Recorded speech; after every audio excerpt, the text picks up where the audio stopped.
curses. A lot of you have heard just about demons, you've heard about evil spirits, you've heard about Satan, you've heard about forces, you've heard about witchcraft, you've heard about this, you've heard about that. But you've never really taken time to learn about curses. In fact, curses are rarely spoken of in churches today. Most of the curses you're going to hear being spoken about are generational curses. Powers of your father's house, right? That's the one you're familiar with, right? That's when your mom's feeding you with a spoon every day. They say powers of your father's house. They never really ever talk about powers of mother's house. So I'm going to break it down today. I told you a good teaching is not a teaching that tells you not to do what or to avoid what. A good teaching is the one that balances up everything and tells you why it's so and how it is so. Okay? So that's what I'm going to be doing this morning. I'll be teaching you about curses. And I'm going to start by defining what is a curse. A curse is a word, according to the English dictionary, which is spoken with an intention of doing evil. There are auditory curses, the curse which you hear. There are inherited curses, the ones you inherited. And there are self-inflicted curses, the ones you brought upon yourselves. And I'm going to be breaking every one of these curses, because I want to leave you today full of knowledge. A lot of you were born in the Western world. Some of you were born in the UK. And I've heard people sometimes laugh and say, well, Mom, your witchcraft and all these things you talk about, it's just for Africa. It doesn't apply to us here. That might be true. The demons that fought your parents might not really be applicable to you. But I can tell you what will not escape you. Curses. Because they are wireless. They can follow you everywhere. Why do you hear of teenagers who walk around the street and they're being stabbed? It's a curse. Get to work. Matthew 13:24. Let's see what happens. Now, before we get to that, let's go to Genesis. And let's see who was the first to curse and who was the first to be cursed. Go to Matthew 3:14. Matthew or Genesis? Sorry, Genesis 3:14. Now listen to what God said to the serpent or to the snake or to Satan. And the Lord God said unto the serpent, Listen. Because thou hast done this, Because you've done this, thou art cursed above all thou art cattle, cursed above all cattle, and above every beast of the field. and above every beast of the field. Upon thy belly shalt thou go, and dust shalt thou eat all the days of thy life. Stop. God cursed the serpent and said, with what you've done, you will eat dust all the days of your life. And you know, God made man from the dust. And so when you're living in sin, when the devil sees you, he's seeing his food. That's number one. Let's see what God said to the woman. And I will put enmity between thee and the woman, and between thy seed and her seed. It shall bruise thy head, and thou shalt bruise his heel. Stop. So you see, God has automatically put a permanent curse that you will always be an enemy with Satan. So those of you that try to make friends with Satan or Satanists, there is no way you can ever be friends, because there is a curse there which cannot be changed. Let's see what it says. Let's go on to see what it says to the woman again. Carry on. Unto the woman he said, I will greatly multiply thy sorrow and thy conception. In sorrow thou shalt bring forth children, and thy desire shall be to thy husband, and he shall rule over thee. Okay, stop. Again, that's another curse. Originally, God did not intend for a man to be over the woman. He wanted them to be co-partners or co-workers. But then, because of the sin, he put the authority of the man over the woman. So that is that a woman will always serve the man. That's another curse. Let's see what he says to the man. And unto Adam he said, because thou hast hearkened unto the voice of thy wife, Because you listen to the voice of your wife, and hast eaten of the tree, of which I commanded thee, saying, Thou shalt not eat of it. Cursed is the ground for thy sake. In sorrow shalt thou eat of it all the days of thy life. Thorns also and thistles shall it bring forth to thee, and thou shalt eat the herb of the field. Stop. You see, God curses the ground for the man's sake. Number 2, he curses and says that whenever you want food from it, it's going to give you dust or give you ground or give you something that is not food for you. That's speaking of hardship. Now, the point is this. The reason I'm bringing up the scriptures is to tell you that God was the first person who cursed in the Bible. And the curse he brought was because of man's iniquity. The word iniquity comes from an old Hebrew word which means to be bent. Now, when you're living in sin or iniquity, you're automatically under a curse. But you are fortunate because Jesus Christ, according to Galatians chapter 3, broke that curse by dying on the cross or hanging on a tree. He took that curse. So right now, God does not really go into the business of cursing his people. Now, but let's go to the curses which comes upon people. There are different kinds of curses that come upon people's lives. The most common is from your environment. The curses that fall on an environment speaks of the curses of the land. For example, in the Bible, God said to the children of Israel, do not pass your children to the Molech, or your daughters, don't give them up to prostitution, because you will curse the land and the land will spew out. Jesus said, when you go to preach anywhere and you're being shone away, what should you do? Shake the dust on your feet, and on the day of judgment, that ground will be a witness. So it means the earth obeys. When God told the sun, stay there, and the moon, stay there, it obeyed because it listens. It's nature. When Noah was going to take the animals into the ark, the animals followed Noah into the ark because they obeyed God's instructions. It means nature listens. I told you originally when God made the animals were not meant to eat each other. God said eat the grass. So a lion was normally feeding on grass, not another animal. But when sin came, nature fell. So a lion will see a goat and think it's his food. Even humans, we were supposed to eat just plants, not animals, according to the Old Testament. But God changed that anyway. So the first curse is the curse of land. Now explain how that happens. We're not living in the New Testament now. When you come to a land and look at the kind of iniquity being committed in that land. For example, you go to some African countries where when there's presidential election, you have people being killed, young people being killed and stabbed and then buried in the ground. That blood, the Bible says when Cain killed Abel and denied having knowledge of where the brother is, the Bible says your brother's blood is crying from the ground. And God said it will no longer yield to you anything. Now think about the people that die every day. People who are being killed. It soils the land. Automatically that's a curse. That is why there are some environments, if you get into, no matter how anointed you are, as a matter of fact, you can be a born again, you can be a pastor, you can be a pastor's children, you can be a minister's child, you can be the most anointed person in the world, and you're living under a curse. You can be demon-free and be curse-free. And you don't know it.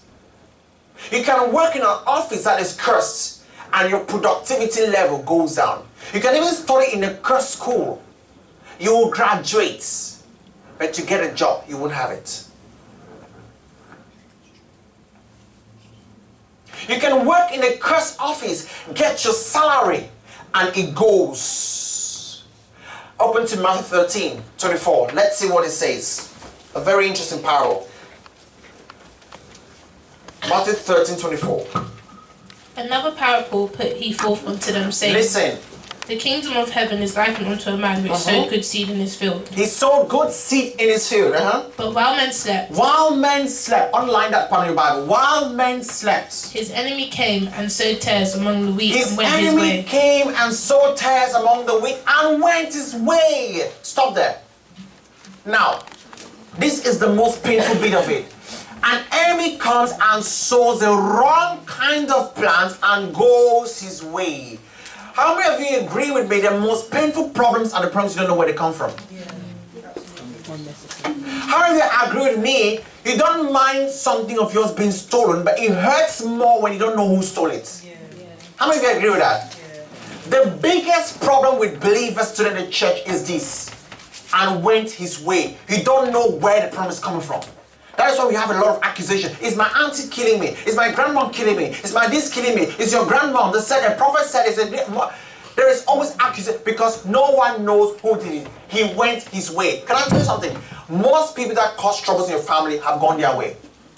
And those you're accusing are not even the ones. They might look like it, but they're not the ones. And there's a way a person can be so funny that the person looks like a witch, but it's not the witch. The person who did that has gone away. Go on, Kylie. But when the blade was sprung up and brought forth fruit, then appeared the tares also. Stop. Did you see that? When the blade, it means the leaves started coming out and sprung up. When everything began to look well, then the tares appeared also. They were planted, but they were not there. They were not visible. When you finish, you went to school, you studied. As soon as you're about to get a job, it appeared. You saw a husband, you saw a fiance, just when he was about to propose to you, he died.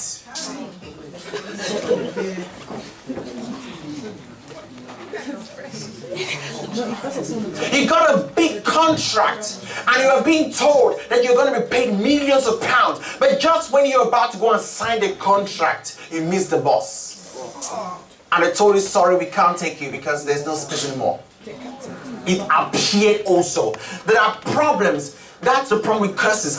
Curses, listen, take note of this. Take note of it. Listen to me. The tares were planted. They were not seen.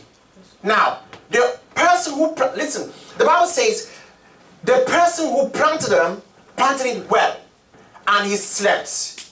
They came and planted the tares and went their ways. The guy wakes up in the morning and does not realize anything unusual. You were born in the UK. You grew up. Mom goes to work, dad goes to work, they buy your iPhones, everything looks okay. Nothing looks unusual. But just when you're about to see your breakthrough, it appeared. Curses never show themselves when you're still at your growing age, your growing stage. They only appear when it's time for you to start bearing fruits. Your fruit speaks of when you want to become a doctor. It appeared. It did not appear when you're going to school. It didn't appear when you're writing GCSE. It only appeared when you were going to your medical school. That's what curses do. They appear just when you're about to get your breakthrough. Have you not wondered why is it that, mom got a job and just when she started working, issues started coming up. Money issues. You're wondering, but mom, you earn a lot. Why not? Because the test appeared. And because you can't tell where it came from, you don't know how to handle it. You start attacking demons. Now take note, the person who planted it had gone away. That's the demon. It's gone away. But it's the effect of it that is left behind. A lot of you are growing now. Some of you 16, 17, 18, 19, 20. You're not feeling it yet. They haven't appeared. They are growing beside you. But as soon as you want to step into your path to start shining, they appear. Every new level brings a new devil.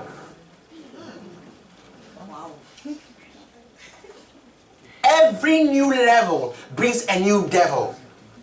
So the higher you go, the more cautious you must become. I've seen curses destroy great men. I've seen curses, and there was a young man. There was a man who committed who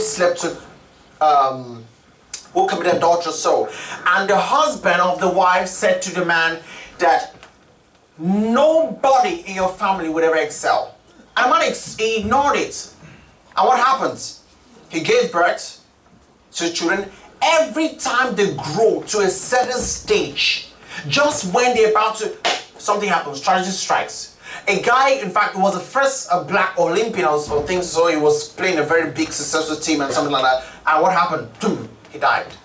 Another uncle, whatever he was doing, and so everyone was dying. Until this guy said, listen, I have to stop this. And I tell you something about curses.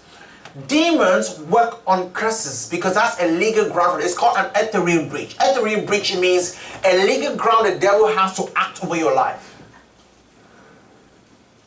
Some people acquire curses in different ways. I'm going to go into that, how people acquire curses. But I'm telling you, if you think a curse is a friend, it's the worst enemy you never want to be around with. Another bad thing about curses, they are generational. If they skip one generation, what's a generation? According to God, a generation is you give birth to your children, that's your family, that's your immediate family, that's one generation. Your children give birth to their own family, that's another generation. You give birth, that's another generation, and so and so. And the thing is this, your great-grandmother might have lived under a curse. And then your mother was born again. The curse keeps her. Falls on you, who is a yo kind of person. You don't believe in this Jesus kind of thing. You don't believe in those things. It falls on you. You become born again, you get delivered and all that. It jumps to your children. That is why it's very common to find a baby being born. The baby does not look like mommy, does not look like daddy, but it looks like grandma. How many of you have seen something like that? The spirit travels. And you will discover that the character in grandma is now featuring that child.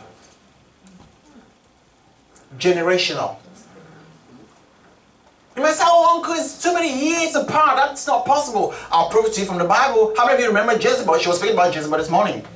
Jezebel confronted one of the greatest prophets in the Bible. Now, Bess, can you go to 1 Kings chapter 19? I'm going to give a backstory. I don't want to waste your time. Am I wasting your time? No. Are you learning anything? Yeah. Let's go to the book of 1 Kings, chapter 19. Okay, I'm going to give a backstory.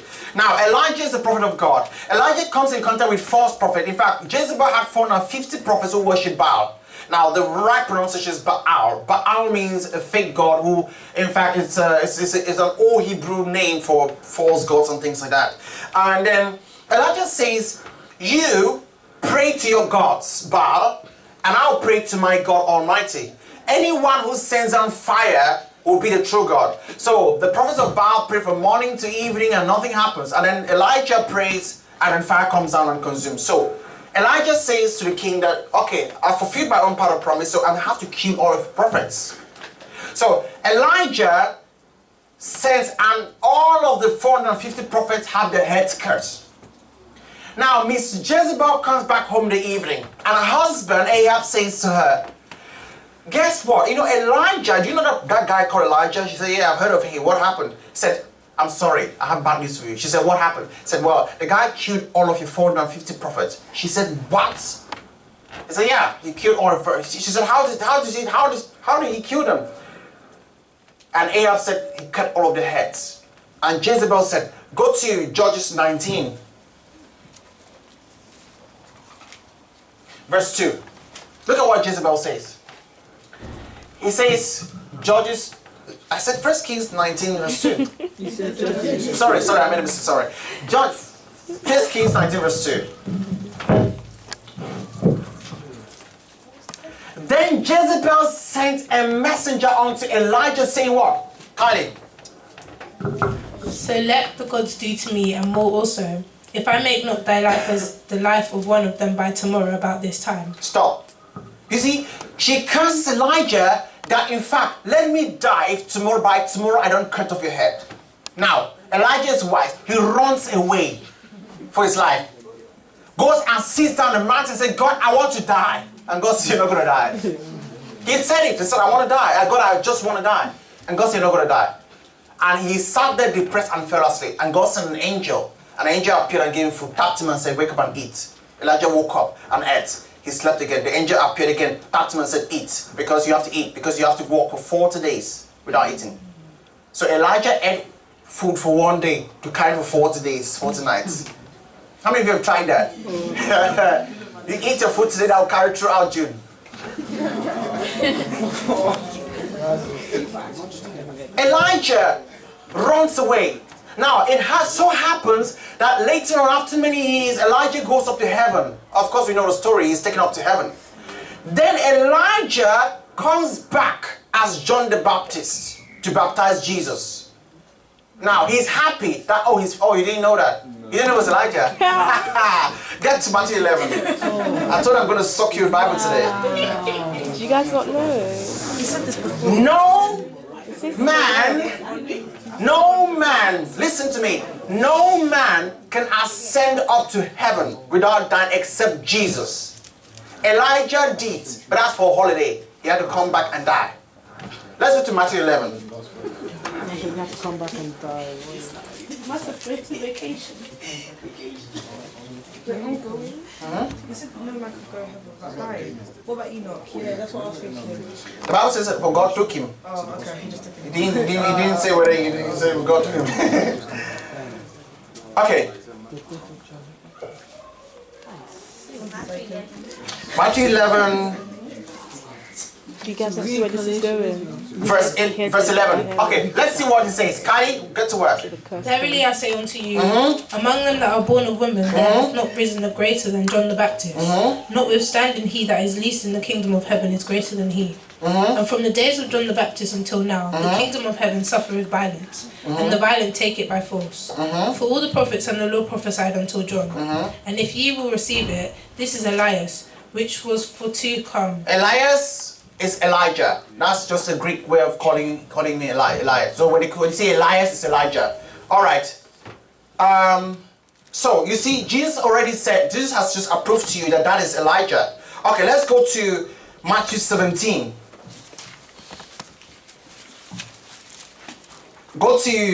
That's when Jesus was going through transfiguration. Go to verse 3.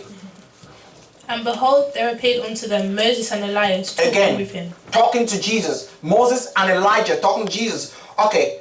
Then verse 4. Then answered Peter and said unto Jesus, Lord, it is good for us to be here. If thou wilt, let us make here 3 tabernacles, one for thee, and one for Moses, and one for Elijah. Okay, go to verse 10.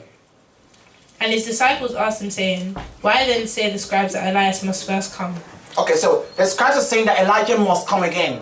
Alright? Now listen to what Jesus says. Verse 11. And Jesus answered and said unto them, Elias truly shall first Elijah come. must truly come. And restore all things. But I say unto you that Elias is come already. Elijah has come already, and what? And they knew him and they did not know him. Because he came as John the Baptist, yeah? But have done unto him whatsoever they listed. They listed, stop. But have done unto him whatsoever they what? They listed.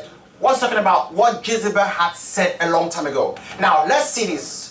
That's over 1,000 years, 1,000 years difference. When Jezebel made that curse, John the Baptist comes 800 years later on as Elijah. And then what happens? John the Baptist is minding his business in the wilderness, and then he sees a man getting married to his brother's wife, Herodias. He goes and says, no, you know what? It's not good to marry your brother's wife. I mean, your brother's still alive. It's wrong. I mean, we all know it's wrong, right? That's all he said. And the king says, okay, I'll think about it. The king makes a party and they're dancing and all that. The daughter comes and is dancing. Herodias' daughter comes and is dancing. And the king says, I will give to you anything you ask, up to half my kingdom. And then she dances so well and everyone is impressed. The girl now goes to the mom and says, you know, dad has just asked me to ask anything I want. And the mom, she says, what should I ask dad to give? She says, give me the head of John the Baptist. The curse became life. The Bible says the king was distressed to hear that. Because everyone knew John the Baptist was a prophet. And the Bible says they took John the Baptist and cut his head. Did you see that? The curse that was made 1,000 years ago came into effect.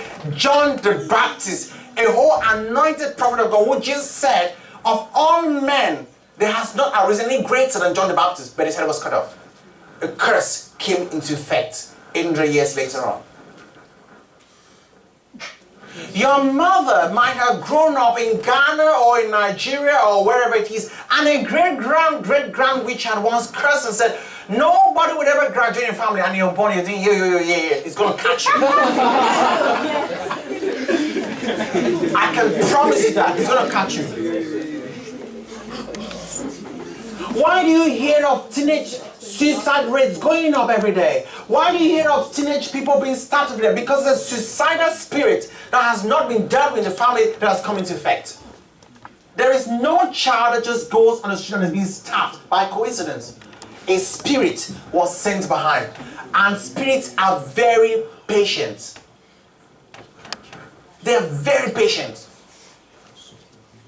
How do you know you're under a curse? Number one, when something keeps on happening in your life, what you call bad luck, right?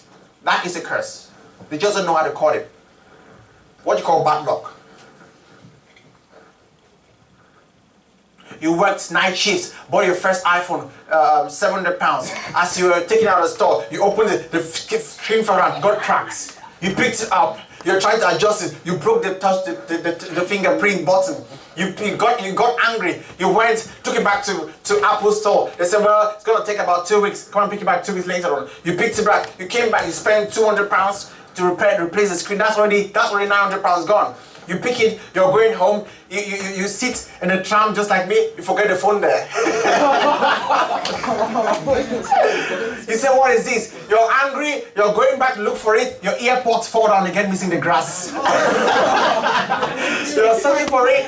Whilst you're searching for it, you forgot your school bag again. It was taken away. Everyone's getting Whilst you're picking up, looking for the school bag again, you lost your Oyster card, you can't go home. Whilst you jumped into the tram to catch and go home, the Oyster inspector comes, catches you up.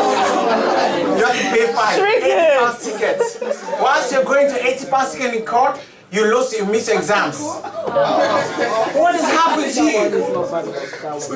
And curses are bad when you take them as normal.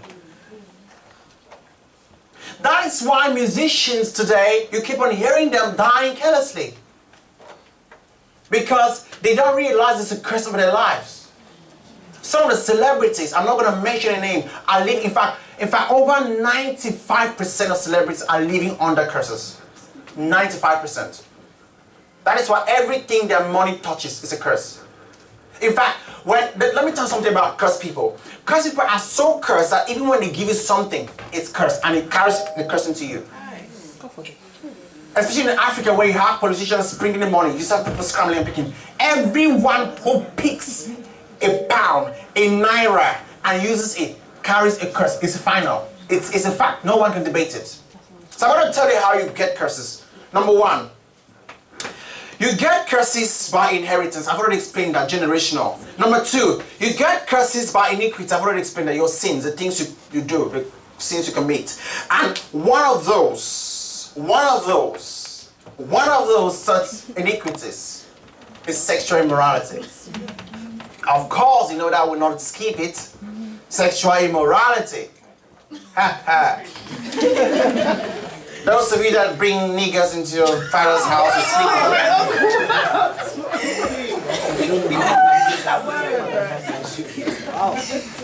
I've said to you ladies many times, and I've said to you guys, there are things you don't do. It is a madness for any guy to carry a girl into his father's house and sleep in your father's house. Let's not even go into the fact you're even carrying her in the first place. Into your father's house. You didn't read the story of the story I was telling about in Genesis chapter 38, where Judas went and slept with his daughter-in-law. Now I wanted to pick up a lesson there. Many of you read that story with just a casual mind. But there are three things. Get to it. Genesis 38. I love to talk to you using Bible. Some of you think that when you slay people, it's just for fun. It's entertainment. No problem. Let's see what the Bible says about it. Genesis 38. It's not far from Matthew. Just...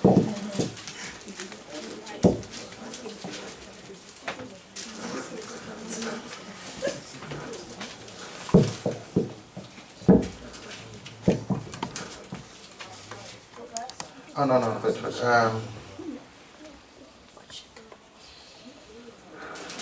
Just a second.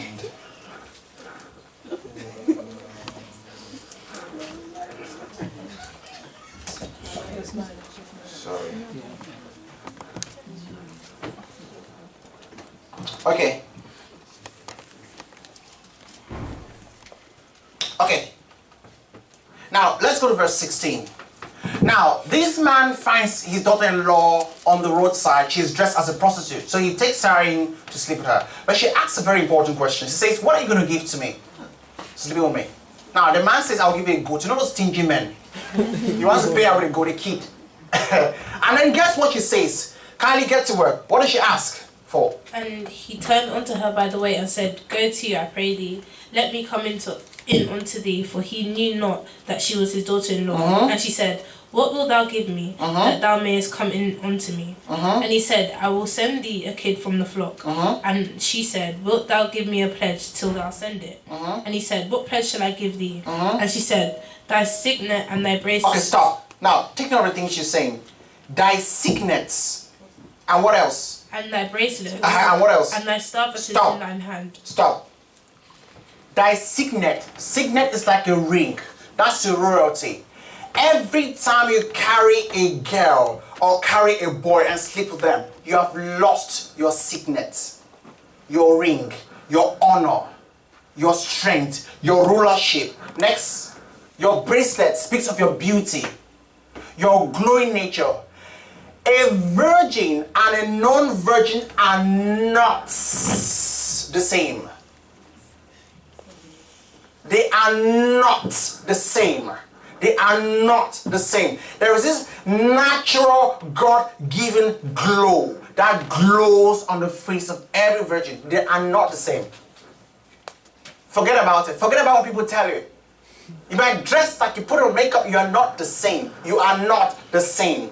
Whether you're a boy or a girl, you are not the same. Your beauty. The next thing, the staff. What staff?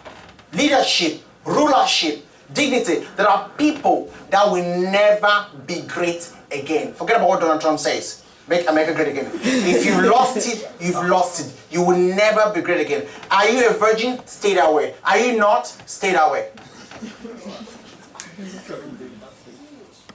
There are people that carry curses from the day they open themselves onto a man to sleep with. That's why your body is called a private part. It's private. It's not public. It's private. That's a curse. Imagine a guy who does drugs. You don't know what kind of things he did in his life. You don't know whether he took drugs or he did this or he played with Ouija boards or he did some kind of things. Then he comes and then he sleeps with you. What happens? It's transferred from him into you. Now the same consequences the guy is facing, you're facing them. They appear also. You never used to have anger before, but when the first time you go into a relationship with that guy, you realize you get angry very easily because you carry his curse.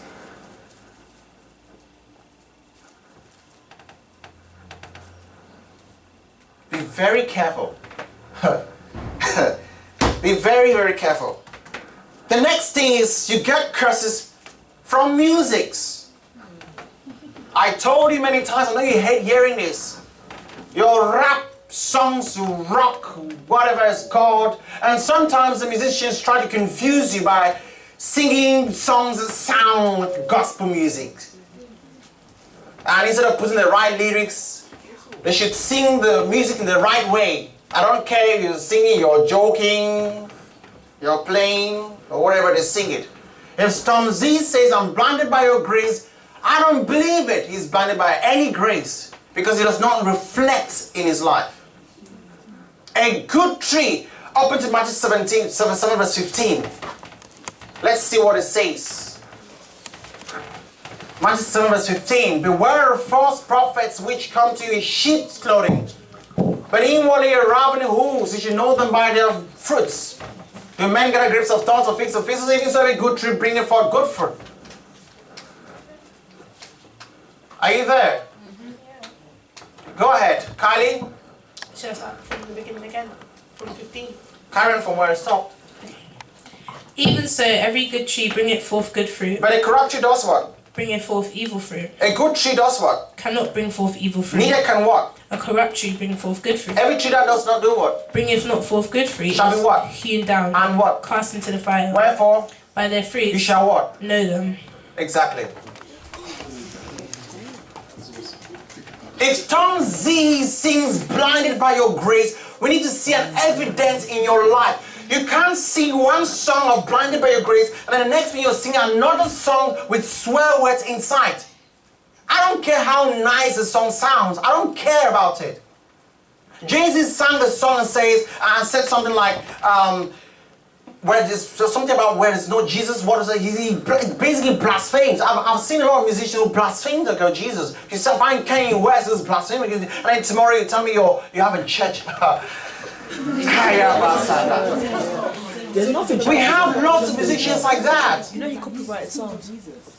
A lot of musicians like that. And they sound nice in your ears. Copyrighted songs.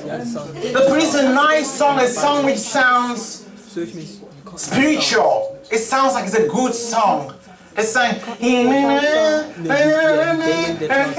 it was, oh Michael, he's trying to make the world a better place. 2 months later, you know I'm bad.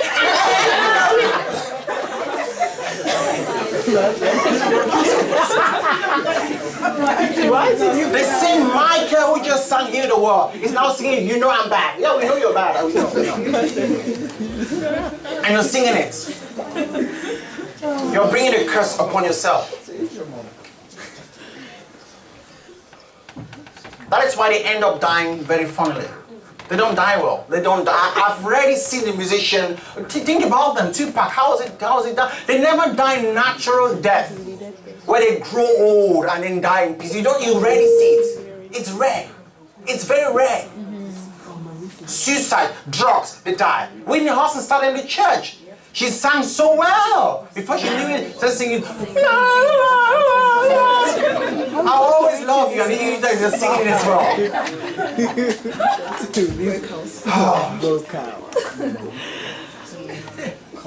You want to copy them, because that's what's in vogue. That's the latest.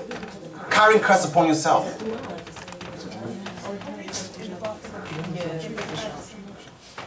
What you watch, pornography. You want to learn the latest.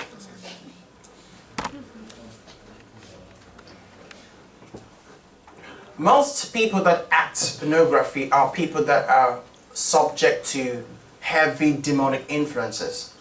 A lot of them are under drugs and don't even know what they're doing. These are people that have no parental upbringing. They have low self-esteem. They've been abused. They've been hurt. And so they don't think anything positive about themselves again. And every time you open a pornographic video and you're watching it, you're contributing to the views. And so you might think your one view is nothing, but you just added 1 + 1 + 2 + 3. Every time you click on it, +1 +1. So you're telling the producers that, wow, I think these videos are really doing well. So let's produce more. So you're actually contributing to the trade. You're contributing to something God is trying to stop. You're a subscriber to it. And on the day of judgment, you'll be among those because you're a partaker of it.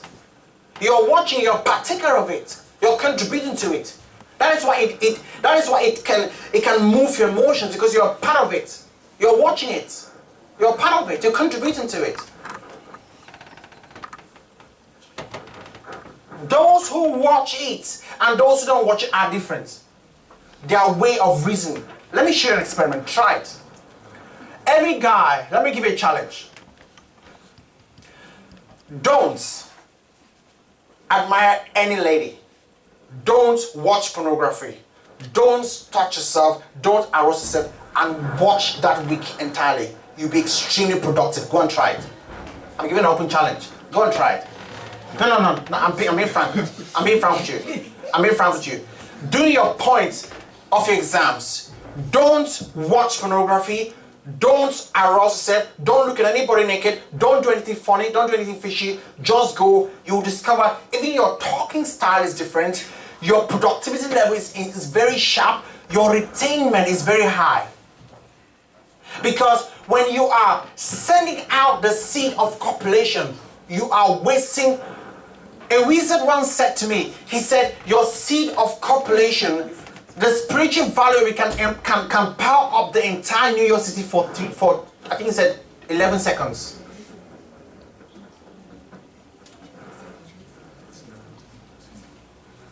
You go and stand on NHS on the queue. What are you trying to buy? Contraceptive. You think you're a big guy. You always carry one in your pocket. In case the girl doesn't have, you got one spare. You're a tough guy. They respect you. You have the spare. How do you even get the bonuses kind of queue to buy? How do you, what language, what do you, how, is that a nickname to call that? How do you even say it? How do you buy it?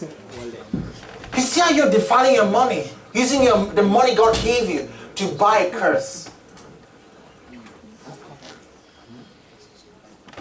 A medical doctor once came to work once and he was, was sharing that for free. I don't know what they were kind of solving and things that they were giving, and everyone was collecting. When it came to me, I said, "Well, sir, I don't need it." He looked at me and said, "How do you do it then?" I said, "Do what? How do you do things without using? How do you prevent?" So I don't. He looked at me and said, "You're a virgin?" I said, "Of course." He was an old man. He pushed his glasses down, looked at me, threw them. I said, "Are you sure?" I said, "Yeah, I am a virgin." He said, "Why are you surprised?" I said, "How old are you?" I think I was 26 then. That should be last, I think, no, was it last year or 2 years? Yeah. No, I was either 25 or 26. It was last year or 2 years ago. And he said to me, "Young man, medically, it's been proven that when a young man at your age has not slept with any lady by this time, there must be something wrong with him." And I looked at him and said, "On the contrary, spiritually, it's been proven that when a man goes around sleeping around, he does not end up being normal." And the man woke up, said, "Well, see you later." That was the last time I ever saw him again. Because the world sells its ideas to you. They make evil look normal. It's gotten to the point that you find same-sex marriage, which the Bible condemns, is becoming acceptable. It's okay. That's the world. They're trying to make what's wrong sound okay. Of course, we don't hate those who do that, but we hate the act. It's the act. It's not the whatever. It's the act. Like yesterday, where was I? And two couples just came and stood in front of me. And they were kissing. I said, "Oh my!" So all the places you chose to kiss in front of me, you chose to kiss. I said, I was so uncomfortable.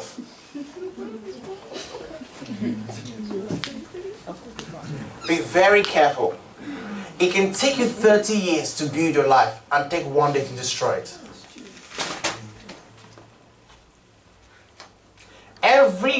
I'm telling you, if Joseph had slept with Potiphar's wife, he would have had free house rent, he would have kept living there for free, he would have had pocket allowance, but he would never have become a prime minister. Because he never would have gone to jail. Because he never would have interpreted someone's dream. Because he never would have had the Holy Spirit to interpret a dream. He never would have stood in front of the king to interpret the king's dream. He would have had a little bonus, but would have lost the biggest bonus. So Joseph was a prime minister because he refused to lose his virginity. I will never be poor. Why? Because I hold it so dearly. You can't take a life for free. I was mocked and called all sorts of names by my classmates. Remember once a girl stood in front of my door and she was banging the door and banging the door and banging the door, come out. I told you about the story. The lady shook. I had this iron door. She shook the door so bad that the hinges started to move.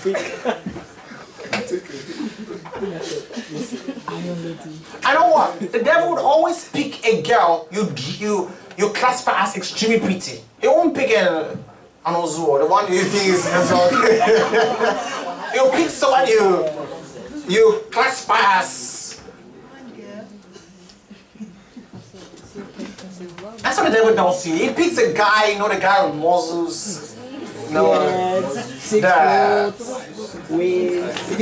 Joshua kind of guys, 6 packs, and then he comes and then you're trying to behave yourself. You're trying to claim posh. He asks you if so we can go. You know, I have to keep your Christianity at the side. You know, you're not too holy that way. You just behave yourself. Then the devil makes you fall in love with that kind of person so badly. Then you come back to sense later on. No, it's true, I'm telling you. That's why I told you, many of you invest your love and the relationship that don't last. Then when you not get married to a real husband, the patience is not there. When you're dating the bad guy, you're so patient, he will punch you, you'll come back, oh love, come back. He won't give you allowances, you will not complain. He will not buy you things in your bed, he will forget your bed and you will not complain. You're always one texting him, you're not the one calling him. But when you get married to your husband, you didn't wish me birthday. You carry malice. You see, you showed patience to the wrong person, but the one you were supposed to show the most patience to, you don't show patience to. That's what happens to you. Am I right? If you're a virgin, stay that way. If you're not, stay that way. The next way you get cursed is by touching cursed objects. You get to a shop owned by people that are not, they practice other sorts of things. And you see their gods, you're touching the eyes. Even in the museum, you need to be very careful. The items you touch, you don't know where they came from. All it takes is, that evil spirit that entered through touches. Even touch from people, there are people who are so contaminated, just by, hello darling, you've carried it, that's it. You go home, your thoughts are all over the place. Who touched you? You don't know. Your friends that are so immoral, they come and sit on your bed and just bounce on you. They get up and you're sleeping, you're having nightmares of marine spirit chasing you. They're chasing the dream to sleep with you. It came from there. It's true. When you are married, boy, girl, never allow anybody sleep on your matrimonial bed. Don't. Except your children. Do not. Whether it's your best friend, don't allow her, in fact, into your matrimonial room. It's a sacred place. Are you getting me? I'm telling you, I'm teaching you true life secrets. Don't allow anybody to come in your matrimonial bed. Even if they have no place to sleep, let them sleep on the ground. They don't have to sleep on your mother's bed. Because they carry spirits and come. When that your auntie comes, her husband has left her or she's divorced and things like that, then your auntie comes and climbs your bed. Let's just maybe she on your mother's bed. You even telling me to move up? Don't.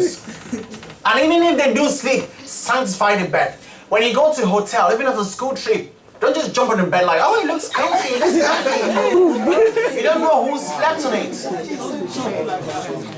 I'm telling you, sanctify it.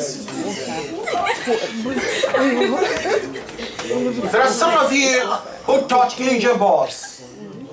You go and sit there. You're pushing the Ouija board. That's demonic possession already. Or Charlie.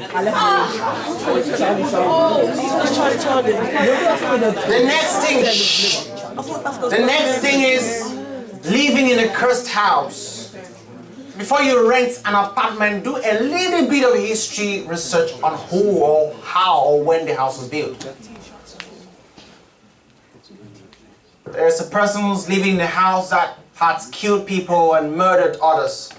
And then you're living there. The house will be haunted so badly. You sleep in your room, you keep hearing spooky sound. Ooh, wee, ooh.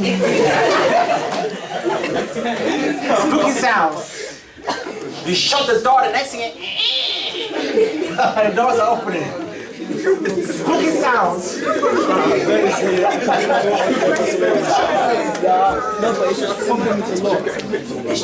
You come back from work, you're so tired. You climb your bed, you're sleeping. You just say a very quiet song. And you wake up, you're turning around, you can't say anymore.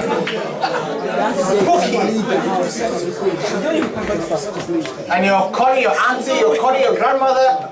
Who lived in that house before? Remember once when one of the ministers who used to be here called me to come and dedicate his house. And I went there. And as soon as I stepped inside, it was a very posh house. I said, there's something not right here. Something not right here. He said, what is it? I said, there's something not right here. I said, I'm going to stand outside, but I'm not going to stand inside. He said, there's something not right here. He noticed that ever since he moved into the house, his children became extremely stubborn. And I asked him to explain. He said, well, it's because they're happy, they're excited in the porch. I said, no, that's not it. That's not it. I said, can you speak to the landlord to find out who are those who lived here before? He picked up the phone and called. He said, oh, they said some two same-sex were living here. I said, okay, all right, that's fine. Do you need any further? He said, no, he's going to leave. He's going to leave. Mind the houses. Even when you're buying a house, mind where you buy. If you heard it used to be a hospital, people died there a lot, don't go and buy that house. Trust me. Or in graveyard area. Only graveyards. You might not see anything. There are graveyards within 100 meters. Just start picking. 100 meters. Watch out. Especially, in fact, the houses need to even be on guard. The most houses like where people come and go. Those council kind of areas, council houses. I'm not against it, I'm just giving an example. Because the people that come, you don't know what they did. They've left. The houses you get into, you see incense all over the place. And every one incense that is burned brings in 72 demons. So imagine if someone has burned 10, that's 720 demons. And they don't go, that's the problem, they don't leave.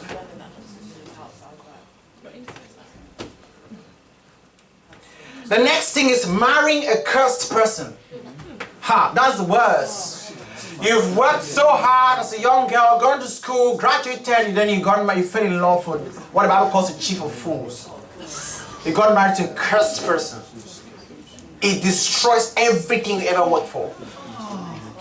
I've told you before, love is not the first requirement before you get married, it's the fourth.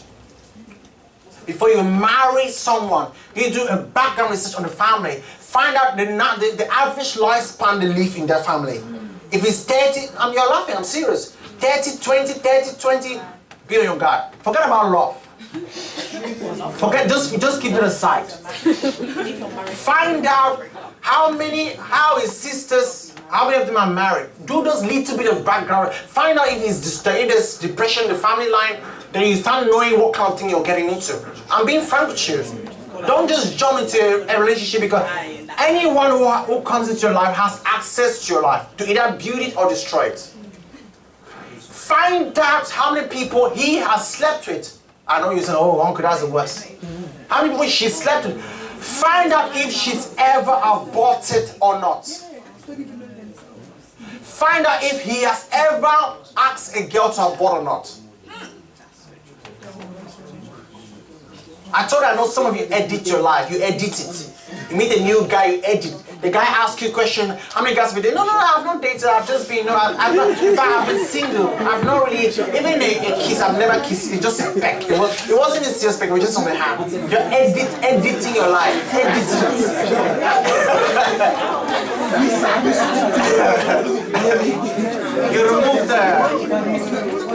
You remove the 18 plus versions of it.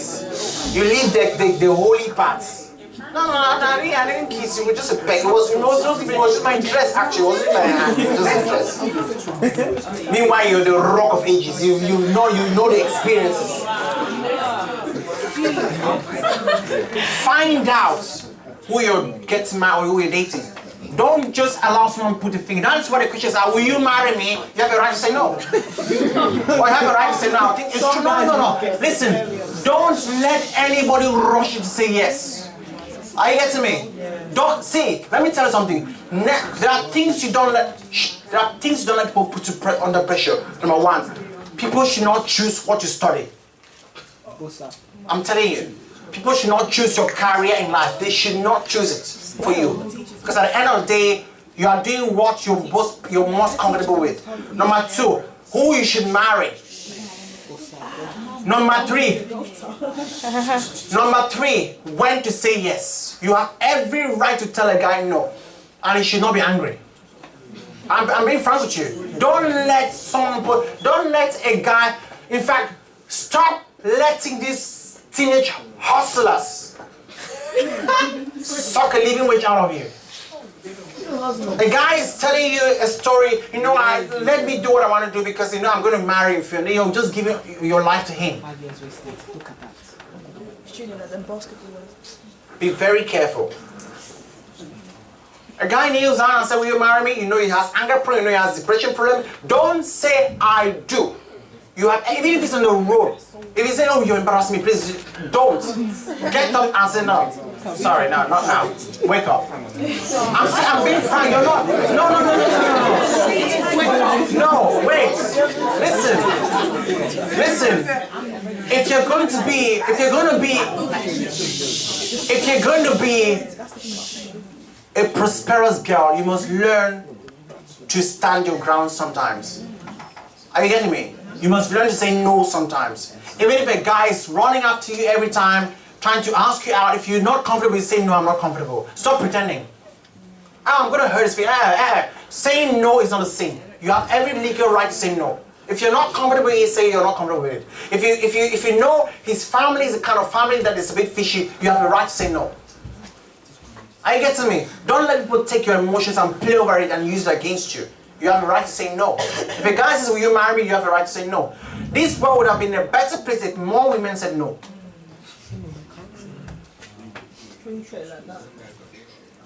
If you look carefully, sometimes you realize maybe your mom is going through what you're going through because you say yes to somebody. That's why it's becoming a nightmare to your son.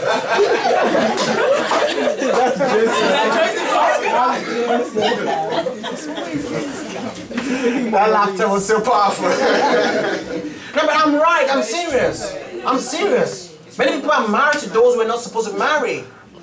Now they're facing the consequences. And the children suffer the most.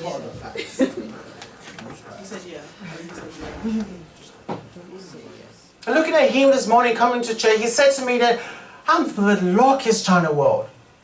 Because he got good parents.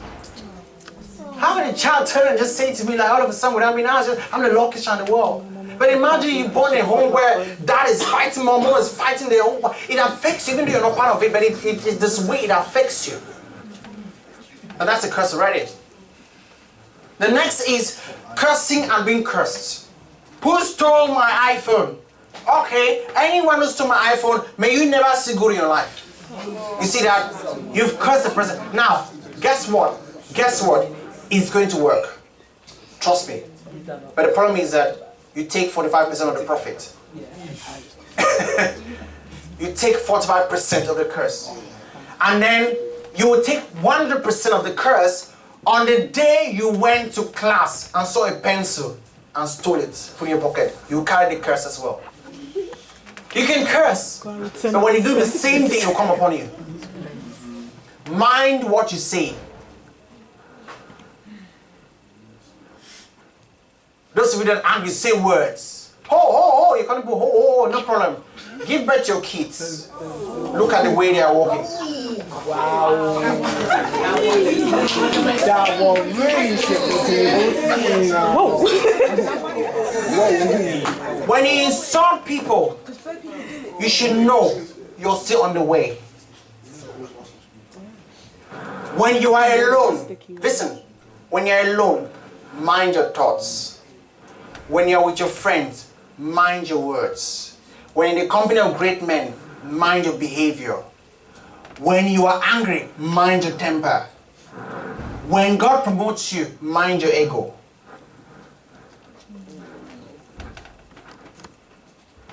Be very careful. You're working in McDonald's, you see an elderly employee who's behaving somehow, mind your words. Even if two of you seem to be working at the same rank, be very careful. If you don't respect him because he's whatever, at least respect him for his age.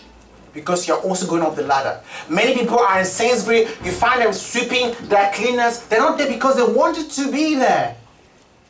But you used your mouth and you saw them, stupid man. And all it took is for one word he spoke against you, and then you get old and come to his level. Be very careful.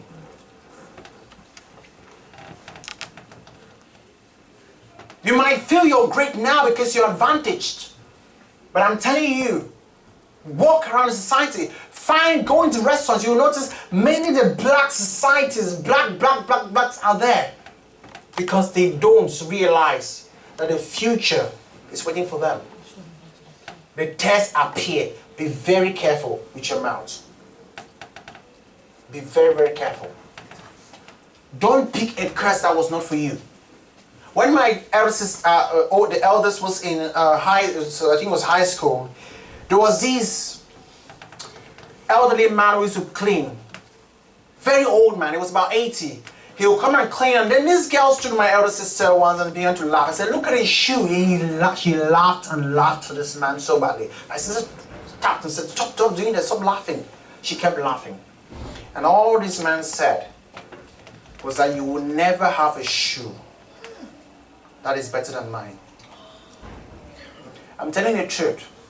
My sister said of all, my sister's in the UK now, she said of all the friends that she's had, that is the poorest that she knows to today.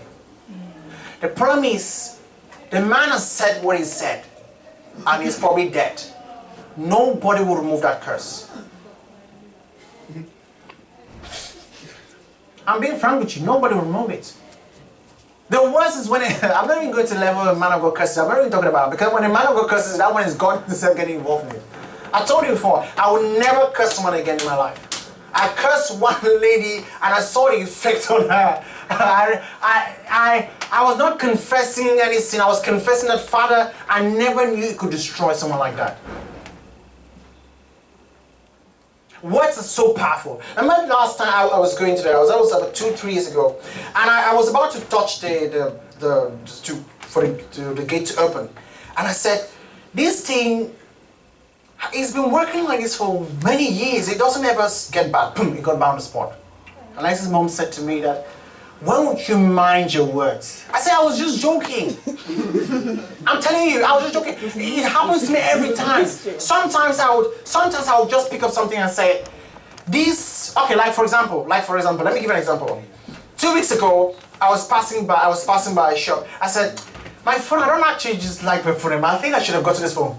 It got lost last week on the tram. And I had to go and buy the phone. You see, you're joking words. That's a curse. Someone could just pass by and just say, you know you're a fool, put mental illness, that's it. Just a joke.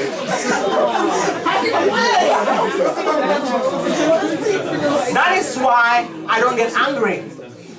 Because I've discovered, even when I'm joking, the words to become active. And I had to go to God and say, why is it like this? Every time I see something, last time, I was trying to design something. I was trying to design an electric bike, and I designed it and I said, this controller is bad. It just blew up. I hadn't touched it. It just blew up on the spot. And it took me like 3 days to rebuild what I'd gotten back. Words. You should never let somebody curse you. And some curses, you can only break them when you restitute, when you restore back what was. For example, let's say you stole money, your mom's money, or your dad's money, and he cursed you. The only way it can be broken is to go and restore that money back. Otherwise, you will keep on living under that curse. It's true. Your teacher's teaching in class and says you're a dull child. Don't keep quiet. Say, no, I'm not dull. Cancel it. Many of you keep quiet. Oh, I'll get detention. Hey, I'm not dull. I'm not dull. My mom used to do that a lot to me. Dull child. I'm not dull, mommy. Are you talking to me? No, mommy, I'm saying in calm. I'm not dull. No, listen. You have a right to discipline me, but you don't have a right to curse me. Don't curse me. There are other ways you can rebuke me, but don't curse me. And most of the things you shout about, irrelevant things, like maybe, not even like a thing I've done which is wrong. You're shouting, good for nothing, child. Mommy, sorry, I respect you a lot, but please don't use. I'm saying I'm shifting away because I know the next thing she will hit me. Though she didn't hit me anyway, but don't curse me. Your friends joke with you, They use words on you, call it a whore, call it a flirt. Please just cancel. No, I'm not. Always reject because it will stick to you. If it doesn't catch you, it'll catch your children. That's the problem. Your friend comes and says, oh, can you give me some money? Oh, I'm so broke. You've cursed yourself. Okay. You see? I'm broke. I don't know money, I'm broke. You're confessing. Never say you're broke. Never say you're poor. I don't have anything. Even sing it. I have nothing. Oh my God. That falls under self-inflicted curses or curses by confession. My sister used to do that a lot. She would do something wrong. Oh, I'm dead, and she died. Age 21. She always said it every time. Julian would say, I'm dead. For some very silly, she lost the pen, I'm dead. Lost the phone, I'm dead. No one's going to kill you. She died. You were saying it came to pass. The problem was she was very anointed, so everything she says comes to pass. Jesus only died as soon as he said, Father, into your hands I commit my spirit. He died. He never died until he said it. That's why it got to a point. Peter rebuked him, you will not die. Jesus turned and rebuked him again. Because he kept on saying, I will go and die. I will go and die. A man of God he came to preach and said he was, praising his wife like every man will do. He said, my wife is a very wonderful woman. I met her many years ago. I'm very happy with her. And in fact, I always love her. In fact, we'll die together. He was saying as a way of saying I love her. Of course, we understand that. He finished, gets into a plane, he has a crash. The boat died. He said it, and you can't blame anyone. Satan is waiting for those kind of words. Just say it. That's all I need. Just say it. Anyone saying something negative about you, please cancel it. Whether it's your mother, please cancel it. Even if it's me. If I'm joking and saying, you don't do a Chris, so just say, oh, leave man of God aside. No, this is a serious issue. Forget that. Even if I said it, forget about what man of God said. Just remove it. It's true. Even if it's a joke. Whether it's a pastor said it, there's one man who used to, every time you see, to say, you don't grow fish. I said, he's not grown finished. He's not finished. I don't care whether it's a joke. Don't hurt. He got upset with me. You're cursing him. He's not finished. Oh my God. He's still growing. And I just took him away from you. He's never seen him again. Don't curse him. That's probably why I'm 5'4". Your aunties come to you and they're saying negative words about you. That's my reason. That's not. You're getting old to get married. Are you sure you get married like that? And you're laughing. They're cursing you. You will never have a child as beautiful than me. Please. Hold up.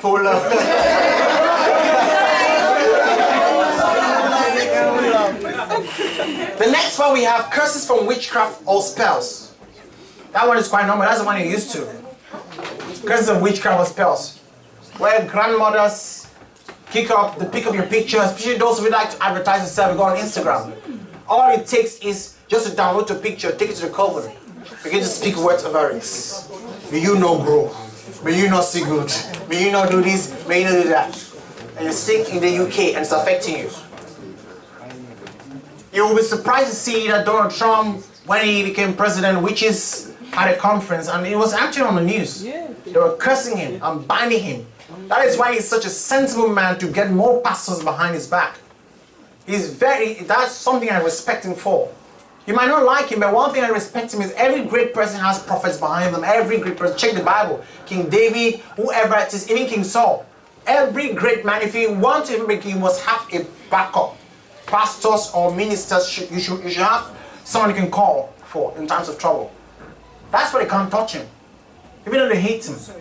For witches to openly come on camera and they hold a meeting and they're cursing and binding spells using candles and all. It was there. You can search it. You'll find it on the news, on the internet. But it's still alive. And another way the witches curse you, they curse you by entrapment. For example, they say, as long as Elvis walks on the ground, this and this and this. Of course, you always walk on the ground. So you see, you can't escape it. That's why every day you have to cancel, you have to reject every curse that is being thrown at you. The next curse you get through indulgence. That's when what you do, what you get involved in. And the last is generation curse, which I've already spoken about, the one which skips. Now you might be surprised to know that most of the sicknesses, the diabetes, the cancer are all generation curses. All these things did not exist before. Why are they coming? Where are they coming from? An enemy had done this. So I want you to stand up like soldiers for Christ.